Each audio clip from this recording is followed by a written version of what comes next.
Welcome to this journey through one of the most disturbing cases recorded in the history of Charleston, South Carolina. Before we begin, I invite you to leave in the comments where you're watching from and the exact time you're listening to this narration. We're interested to know which places and what times of day or night these documented accounts reach. The year was 1839 when Nathaniel Rhodes first arrived in Charleston. The bustling port city was at its peak, with ships constantly arriving from Europe and the Caribbean, bringing with them goods, people, and sometimes secrets that were never meant to be uncovered. The cobblestone streets of the historic district echoed with the sounds of commerce and society, masking the whispers that ran beneath the surface of polite conversation.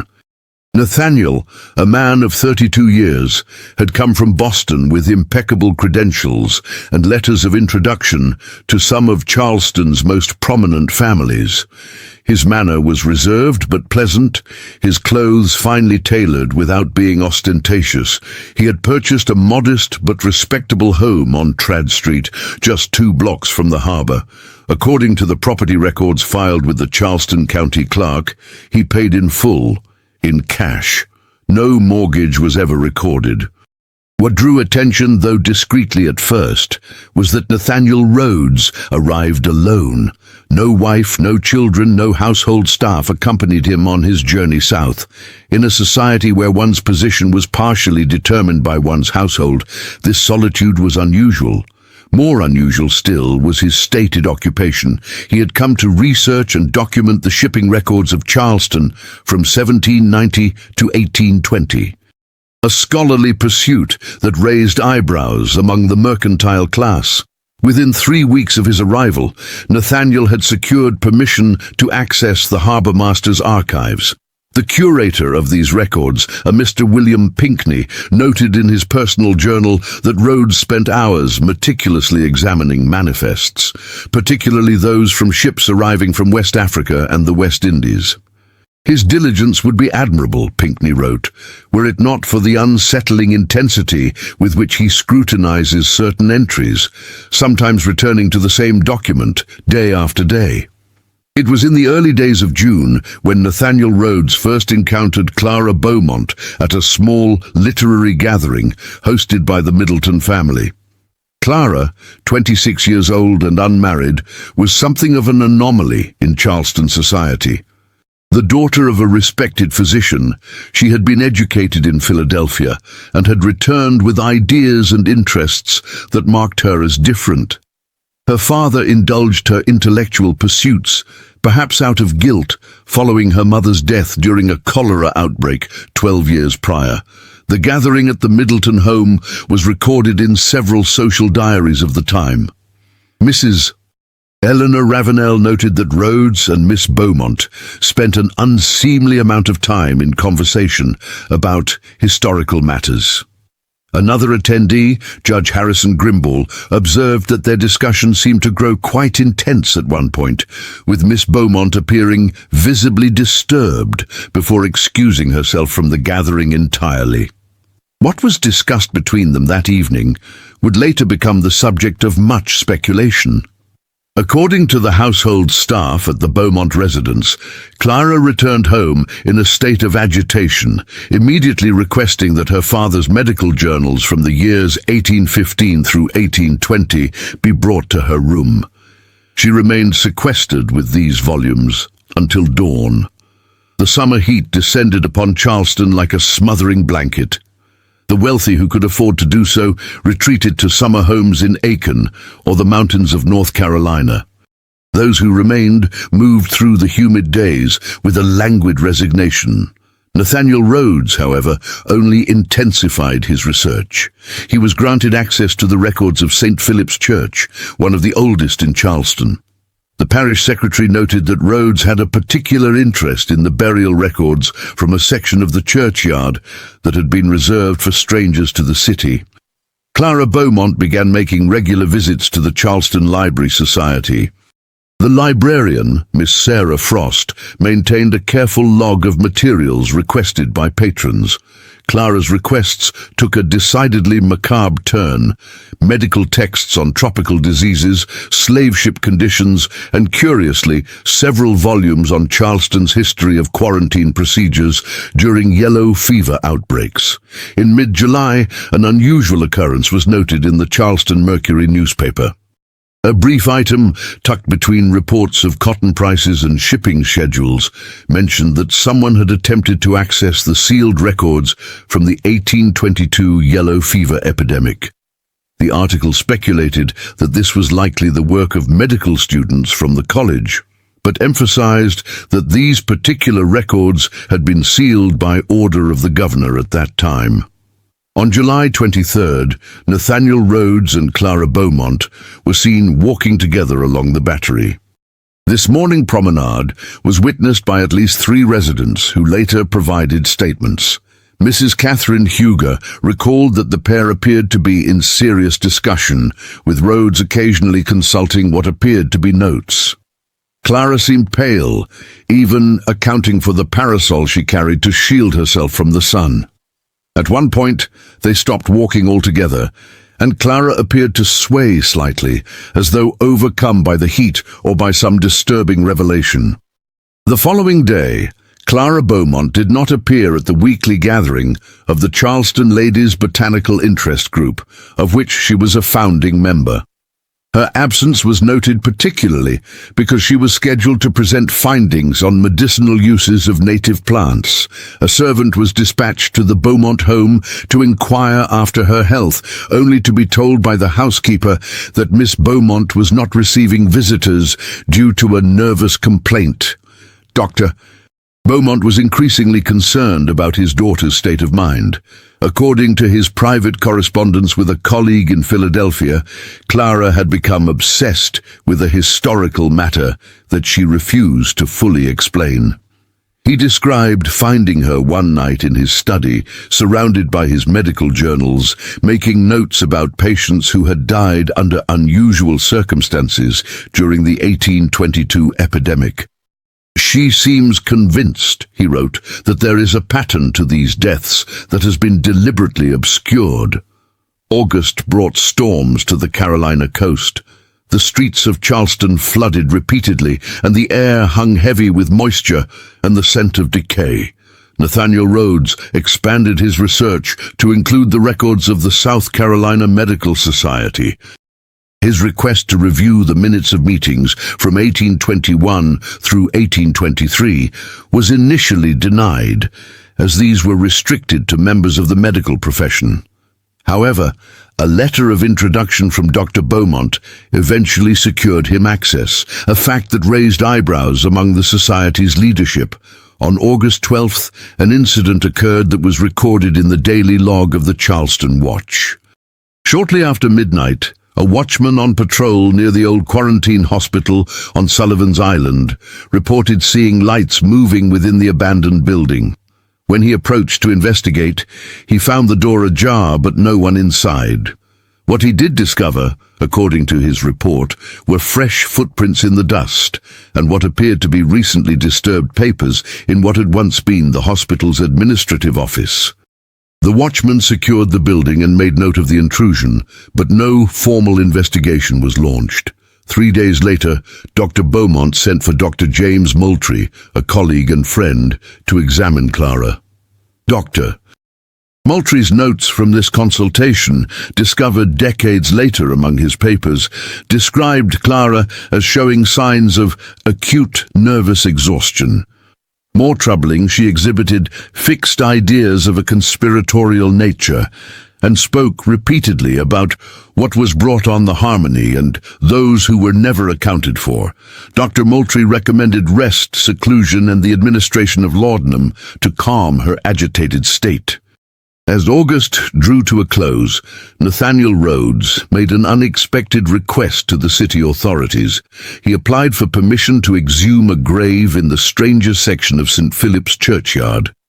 The request, preserved in municipal records, cited historical research of significant public interest, but provided no specific details.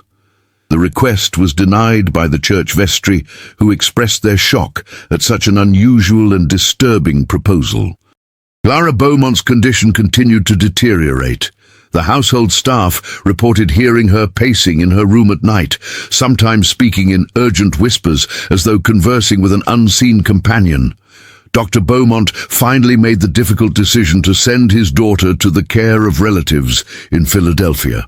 Arrangements were made for her to travel north on the packet ship Carolina, scheduled to depart on September 7th.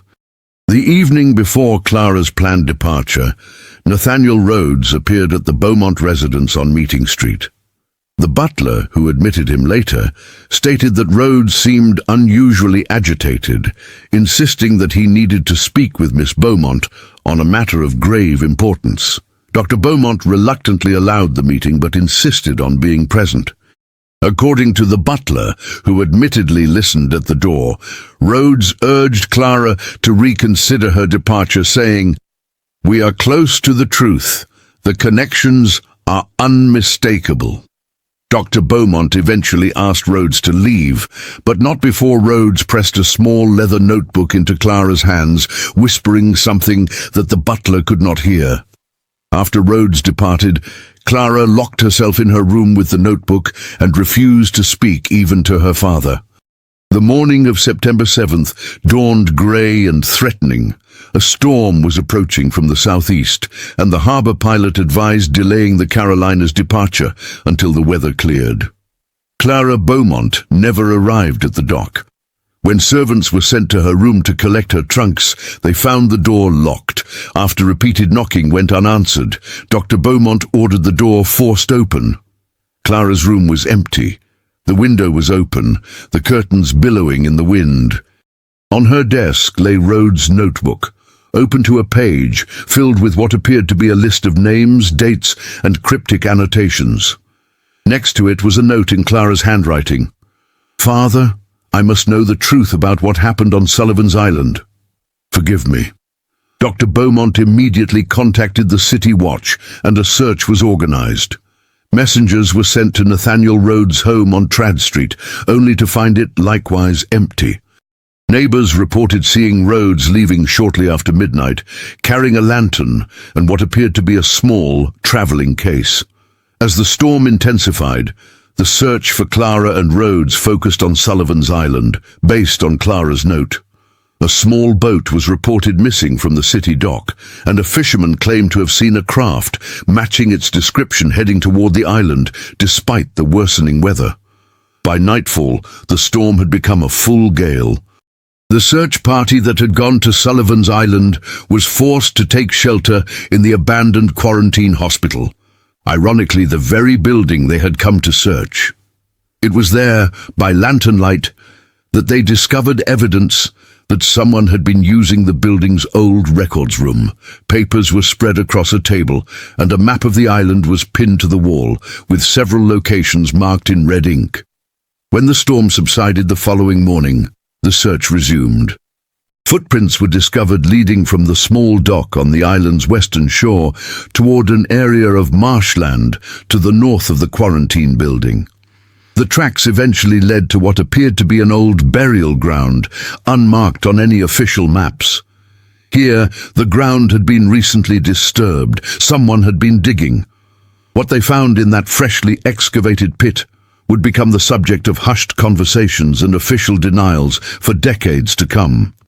According to the written statement of Captain Thomas Reynolds of the Charleston Watch, they discovered a mass grave containing the remains of at least 20 individuals. Based on the remnants of clothing and personal effects, these appeared to be the bodies of enslaved people. But what caused the search party's horror was not merely the discovery of the grave itself, but the condition of the remains. Dr.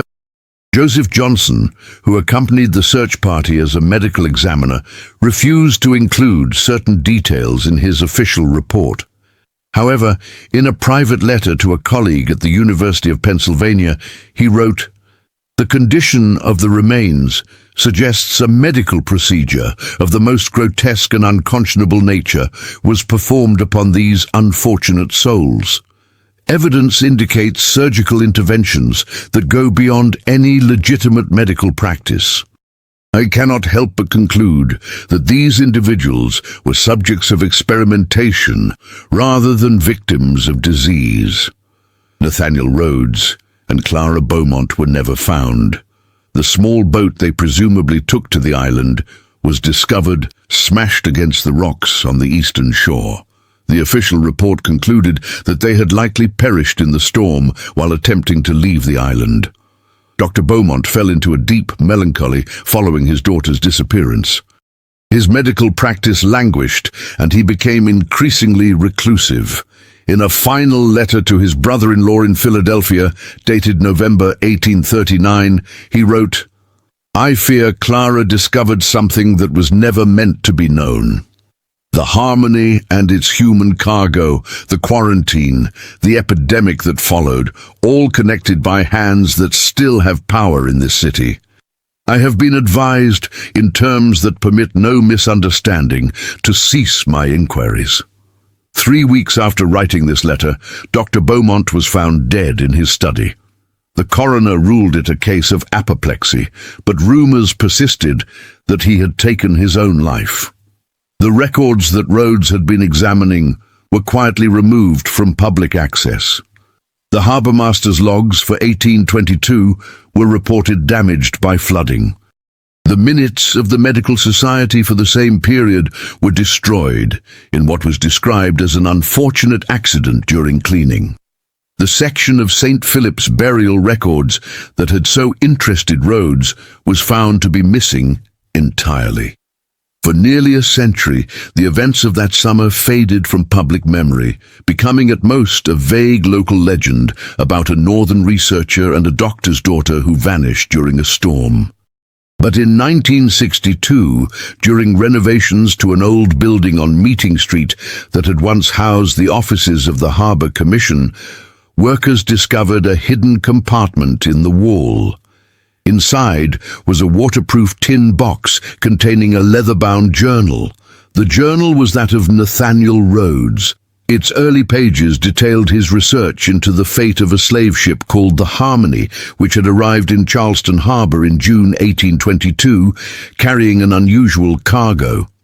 According to Rhodes's notes, the Harmony had been chartered not by a slave trader, but by a consortium of doctors from Charleston, Philadelphia, and Boston. The enslaved people aboard were not intended for sale, but for another purpose entirely. Rhodes had traced connections between the arrival of the Harmony, the establishment of a special quarantine on Sullivan's Island, and the yellow fever epidemic that swept Charleston later that summer.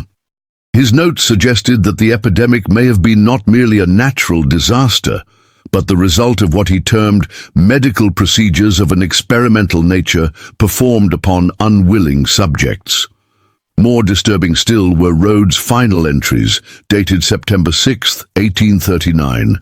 He wrote of having made contact with a man who claimed to have worked as an orderly at the quarantine hospital. This man, elderly and near death, had provided Rhodes with the location of the mass grave on Sullivan's Island and had spoken of doctors who sought to understand the disease by introducing it to healthy bodies, measuring its progress, testing treatments that killed more surely than the fever itself. The final entry, written in a hurried hand, stated, "Miss Beaumont has made the connection through her father's records." Several of the physicians involved in the Harmony affair later rose to positions of great influence in Charleston. Their descendants now sit on the boards that govern this city. She is in grave danger for having discovered this. We leave tonight for Sullivan's Island to document the evidence before confronting the authorities in Columbia. The journal was quietly acquired by a private collector and was not made public until 1968. When it was donated to the South Carolina Historical Society by an anonymous benefactor. By then, most of the families implicated were either extinct or had left Charleston, their influence diminished by the passage of time and changing fortunes. Others point to corroborating evidence. The Harmony did indeed arrive in Charleston in 1822, just before the yellow fever outbreak. There was a quarantine facility on Sullivan's Island that operated with unusual secrecy that summer, and several prominent Charleston physicians did publish papers on yellow fever treatments in the years following, papers that hinted at detailed observations of the disease's progression that would have been difficult to document in the ordinary course of treatment. Historians who have studied Rhodes' journal remain divided on its authenticity and the veracity of its claims. Some suggest it is an elaborate hoax, perhaps created decades after the events it purports to describe. The mass grave itself has never been conclusively relocated. The landscape of Sullivan's Island has changed dramatically over the intervening years due to both natural erosion and human development. Archaeological surveys conducted in the 1950s identified several potential sites, but permission for excavation was consistently denied by local authorities, citing concerns about disturbing historically significant ground. What became of Nathaniel Rhodes and Clara Beaumont remains unknown. No bodies matching their descriptions were ever recovered from the shores of Sullivan's Island or the harbor. Some local legends suggest they successfully fled Charleston, but died elsewhere under assumed names. Others propose a more sinister fate, that they were intercepted before they could bring their discoveries to light, their bodies disposed of where they would never be found. Perhaps the most unsettling aspect of the case is how effectively it was erased from official records. The deliberate removal of documents, the strategic accidents that destroyed evidence, the pressure applied to silence those who knew too much, all speak to an organized effort to conceal whatever actually happened in Charleston during that fateful summer of 1822. In 1969, a graduate student researching the history of medical ethics in the American South claimed to have discovered a letter in the archives of the University of Pennsylvania Medical School, written by a physician who had practiced in Charleston in the 1820s.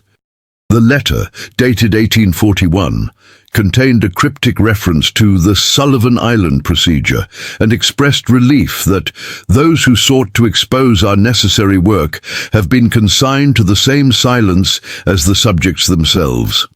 The student reported his finding to his faculty advisor, but when they returned to the archives to examine the letter more closely, it was no longer in the file where he had found it. Today, the old quarantine hospital on Sullivan's Island is long gone, replaced by beachfront homes and tourist amenities. The waters that separate the island from Charleston proper are crossed daily by pleasure craft and commuter ferries. Few of those who make the journey are aware of the dark chapter in the island's history, or of the two people who disappeared trying to bring it to light. Occasionally, after strong storms reshape the shoreline, unusual objects are found in the sand. Bone buttons, glass vials, fragments of medical implements from another era. Local authorities typically attribute these finds to shipwrecks or the gradual erosion of old dumping grounds. They discourage further investigation. And sometimes, rarely, usually in the hours before dawn, when the tide is at its lowest ebb, lights are reported moving across the marshes on the northern side of the island, as if someone carrying a lantern is still searching for something buried there long ago. Park rangers and local police have investigated these reports multiple times over the years, but have never found anyone in the area. The last known photograph of the unmarked burial ground, taken in 1953 before the area was redeveloped, shows a desolate patch of land, partially submerged at high tide, with a single weathered wooden post marking what might have been an entrance.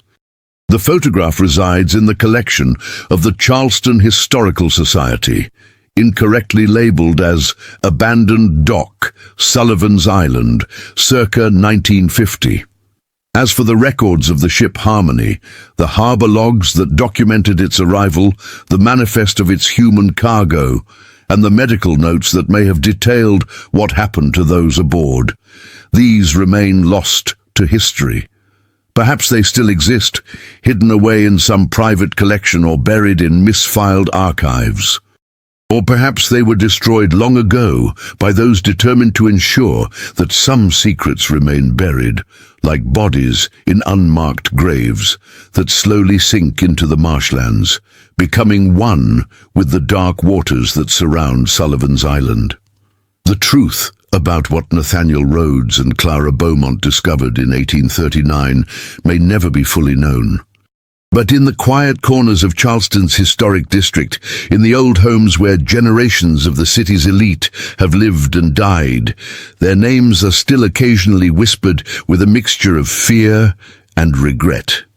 Not as romantic figures who perished in a storm, but as people who came too close to uncovering a truth that some believed was better left hidden beneath the genteel surface of Charleston society.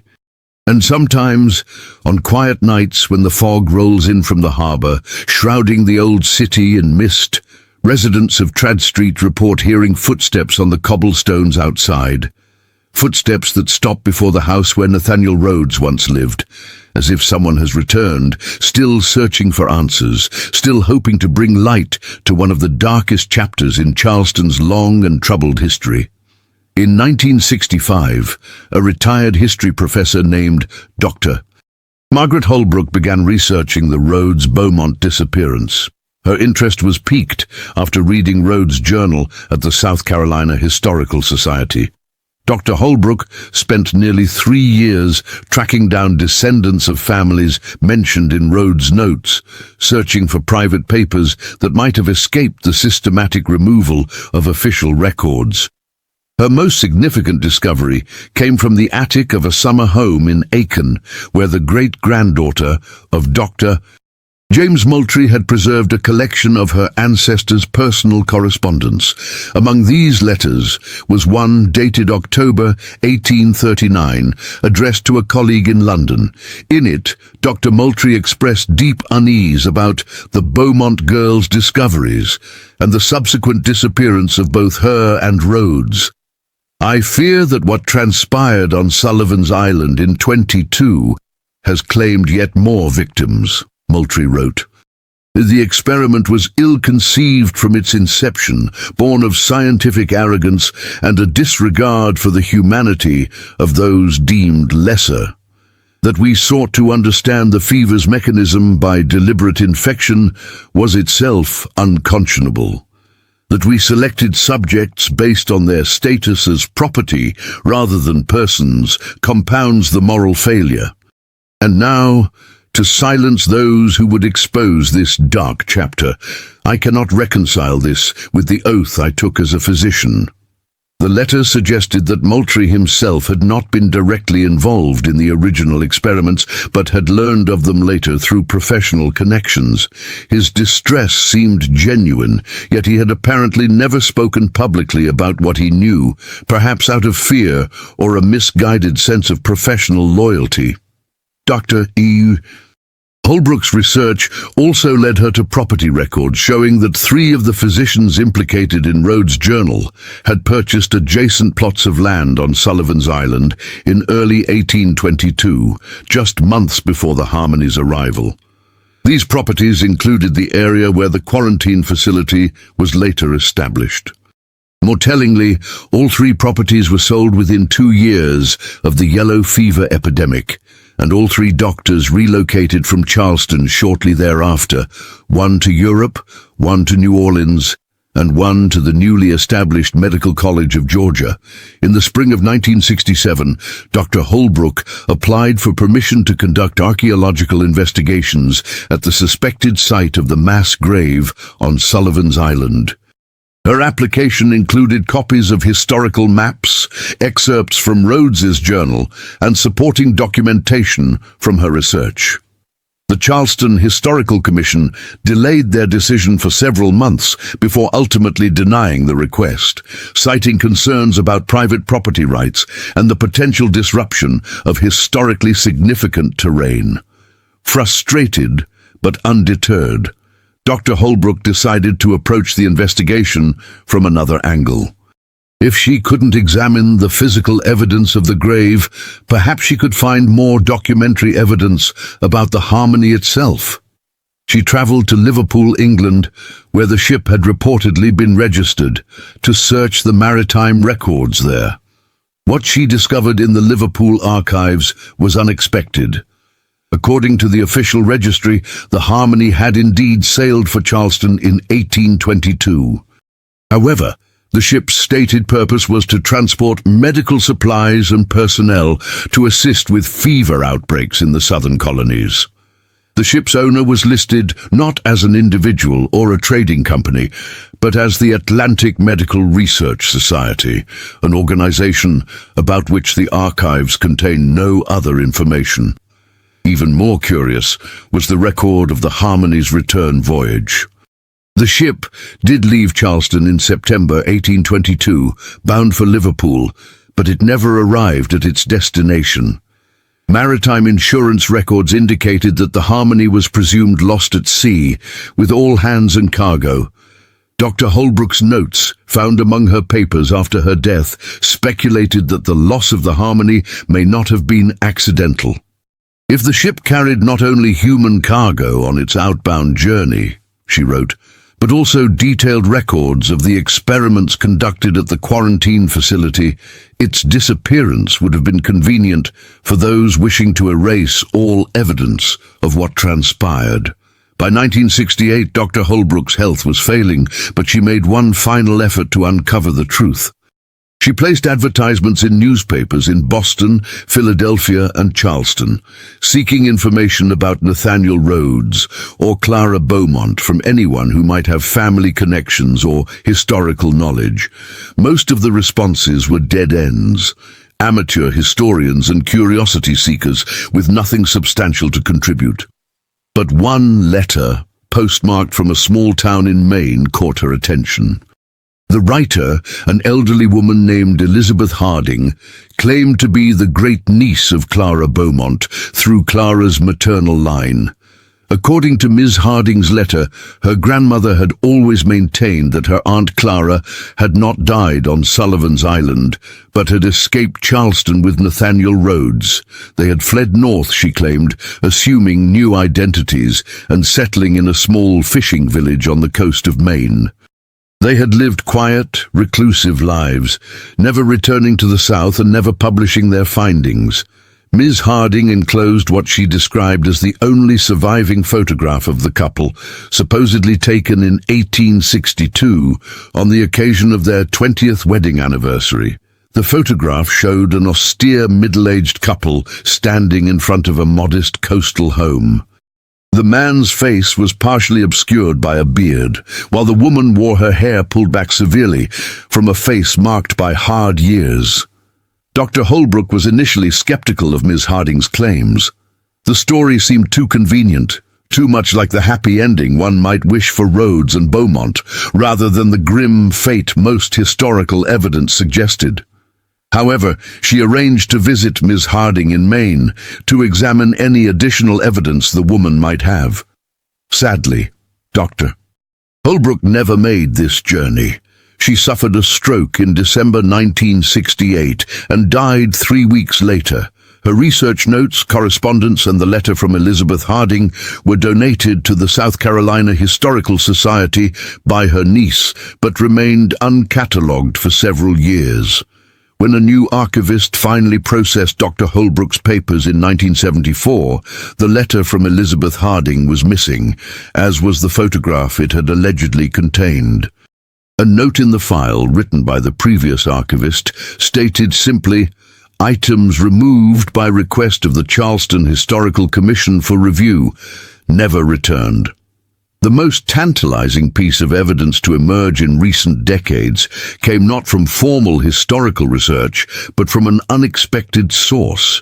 In 1982, during renovation of an old sea captain's house in Rockport, Maine, workers discovered a hidden compartment beneath a window seat on the second floor. Inside was a small tin box containing a journal, a locket containing 2 locks of hair, one dark, one fair, and a hand-drawn map of Sullivan's Island with several locations marked with small crosses. The journal was water-damaged and largely illegible, but several pages remained readable. The handwriting appeared to match surviving examples of Clara Beaumont's script from letters in her father's papers. One passage, dated April 1843, read, "N. believes we are still at risk even after all these years. He starts at every unexpected sound, watches every stranger who comes to the village with suspicion. Perhaps he is right to do so. What we uncovered in Charleston was not merely a crime, but a conspiracy reaching into the highest levels of society and medicine. Those responsible would still have much to lose should the truth become known. And so we maintain our silence, our false names, our fabricated past. Sometimes I wonder if this half-life, this perpetual hiding, is truly preferable to whatever fate might have awaited us had we stayed to bring the truth to light." Another fragment, apparently from a later entry, continued the theme. "The temptation to send my findings to medical journals grows stronger as I age. The experiments conducted on those 23 souls, their systematic infection, the detailed documentation of their suffering, the variations in treatment that were never intended to cure but merely to observe different paths to death, these constitute one of the most profound violations of medical ethics in our nation's history. That this was done specifically to people purchased for this purpose, with no regard for their humanity, compounds the horror. Yet N. reminds me that those who orchestrated this atrocity went on to illustrious careers, trained generations of new physicians, and established medical institutions that still stand today. Their names are carved in marble on hospital facades. Who would believe our account against the weight of their legacies? The current owner of the house in Rockport, upon discovering these items, contacted a local historical society. The society's director recognized the potential significance of the find and reached out to colleagues at the University of Maine's History Department. A preliminary analysis of the journal suggested its authenticity as a 19th century document, but further research was needed to verify the identity of its author and the veracity of its contents. Before this research could proceed, however, the tin box and its contents were stolen from the Historical Society's office during a break-in. Local police investigated but found no leads. The case was eventually classified as an ordinary theft, despite the fact that nothing else of obvious value was taken. For those few who have studied the Rhodes-Beaumont case in depth, these scattered fragments of evidence point to a disturbing conclusion: that respected physicians, operating under the guise of scientific research, conducted fatal experiments on enslaved people during the 1822 yellow fever epidemic. That these experiments were covered up through the deliberate destruction of records and possibly murder, and that the conspiracy of silence surrounding these events has persisted into the modern era. Yet without the mass grave, without the complete journals of either Rhodes or Beaumont, without the records of the Harmony or the quarantine facility, the full truth remains elusive. The story survives primarily as a footnote in academic papers on medical ethics or the history of yellow fever, acknowledged as a possibility but not established as historical fact. In 2001, a marine archaeology team, surveying the seabed off the coast of Sullivan's Island, discovered the remains of what appeared to be a small 19th century boat. Initial excitement that this might be the missing craft used by Rhodes and Beaumont was tempered when further examination revealed that the boat had been deliberately scuttled. Holes had been drilled in its hull before it sank. No human remains were found in or near the wreck. The most recent development in the case came in 2008, when a construction project on Sullivan's Island was temporarily halted after workers uncovered what appeared to be human remains. Archaeological experts from the University of South Carolina were called in to examine the site. Their preliminary report identified the remains as dating from the early 19th century and noted that they appeared to be of African origin. More significantly, several of the bones showed evidence of surgical procedures performed before death. Before a full excavation could be completed, however, the construction company obtained a court order allowing them to resume work, with the stipulation that any additional remains discovered would be respectfully reinterred in a designated cemetery. The archaeological team was given 48 hours to complete their examination and remove any artifacts of historical significance. This abbreviated investigation yielded little additional information, and the site has since been developed into luxury condominiums. Today, the story of Nathaniel Rhodes and Clara Beaumont exists in a liminal space between established history and legend. Walking tours of historic Charleston occasionally mention them as part of the city's ghost lore. The house on Trad Street, where Rhodes once lived, has been renovated multiple times and currently serves as an upscale vacation rental, marketed with no mention of its former occupant or his fate. Yet for those who know what to look for, traces of the story remain. In the archives of the South Carolina Historical Society, Rhodes' journal sits in acid-free storage, its pages yellowed but its accusations still legible. In the old graveyard at St. Philip's Church, there is a section where the headstones are weathered beyond reading, the strangers section that so interested Rhodes in his research. And on Sullivan's Island at low tide, the marshlands sometimes reveal glints of glass or metal, perhaps remnants of medical implements, perhaps merely modern debris. The case of the Harmony and the Sullivan Island experiments represents one of the darkest intersections of medical history and the institution of slavery, a chapter so disturbing that it has been systematically erased from official records. That we know anything at all about it is largely due to the efforts of Nathaniel Rhodes and Clara Beaumont, whose quest for truth may have cost them their lives. In her final notes, Dr.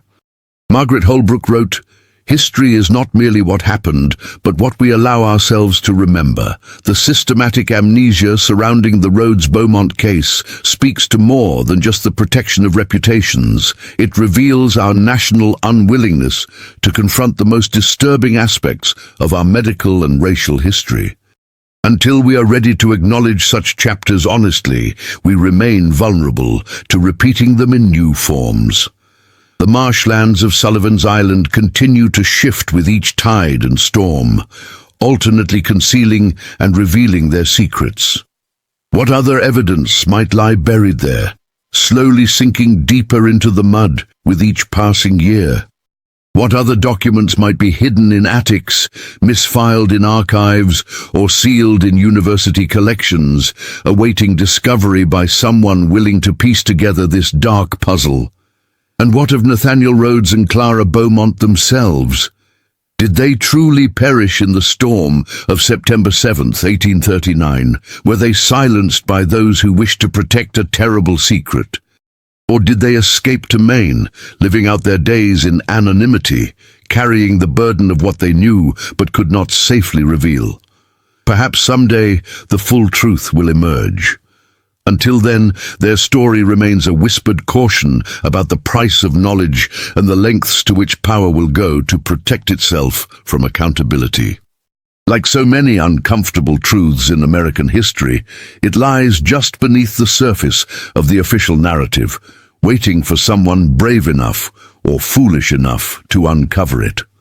On certain nights, when the fog rolls in from Charleston Harbor and shrouds Sullivan's Island in mist, locals sometimes report seeing two figures walking along the northern shore, one carrying what appears to be a lantern, the other clutching what might be a journal or portfolio.